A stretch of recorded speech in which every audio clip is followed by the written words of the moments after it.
வணக்கம் நண்பர்களே.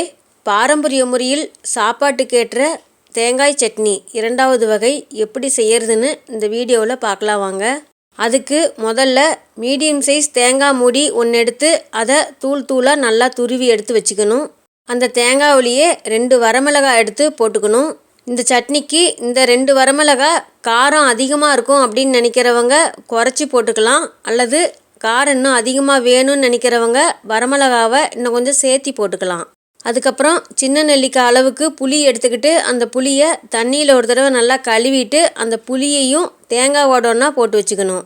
அதுக்கப்புறம் ஒரு மிக்சி ஜார் எடுத்துக்கிட்டு அந்த மிக்சி ஜாரில் இப்போ எடுத்து வச்சுருக்கிற எல்லா பொருள்களையும் போட்டுக்கிட்டு அது கூட சட்னிக்கு தேவையான அளவுக்கு கல்லுப்பையும் போட்டு அந்த சட்னியை நல்லா கெட்டியாக அரைச்சிக்கணும். இந்த சட்னியை ரொம்ப நைஸாக அரைச்சிடக்கூடாது, கொஞ்சம் பிறுபிறுன்னு இருக்கிற அளவுக்கு மட்டும் அரைச்சிக்கணும்.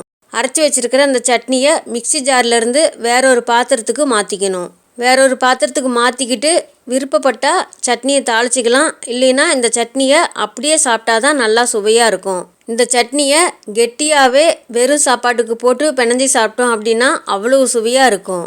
ஒருவேளை இந்த சட்னிக்கு தண்ணி கலந்தாதான் பிடிக்கும் அப்படிங்கிறவங்க அந்த மிக்சி ஜார்லேயே கொஞ்சமாக தண்ணி ஊற்றி நல்லா அலசி கழுவி அந்த தண்ணியை வேறொரு பாத்திரம் அல்லது டம்ளரில் ஊற்றிக்கிட்டு இந்த சட்னிக்கு தண்ணி கலந்து சாப்பிட்டா தான் பிடிக்கும் அப்படிங்கிறவங்க அந்த டம்ளரில் எடுத்து வச்சுருக்கிற சட்னி தண்ணியவே ஊற்றி கலந்து சாப்பிட்டுக்கலாம். இந்த சட்னியை திடீர்னு சமைக்கணும் அப்படின்னா அரைச்சிக்கலாம்.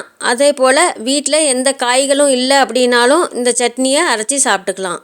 நம்ம முன்னோர்கள் காலத்துலலாம் பாரம்பரியமாக இந்த மாதிரி சட்னியை அம்மியில் வச்சு அரைச்சி சாப்பிட்ருக்காங்க. அப்படி இல்லைன்னா ஆட்டுக்கல்லில் தான் அரைச்சி சாப்பிட்ருக்காங்க.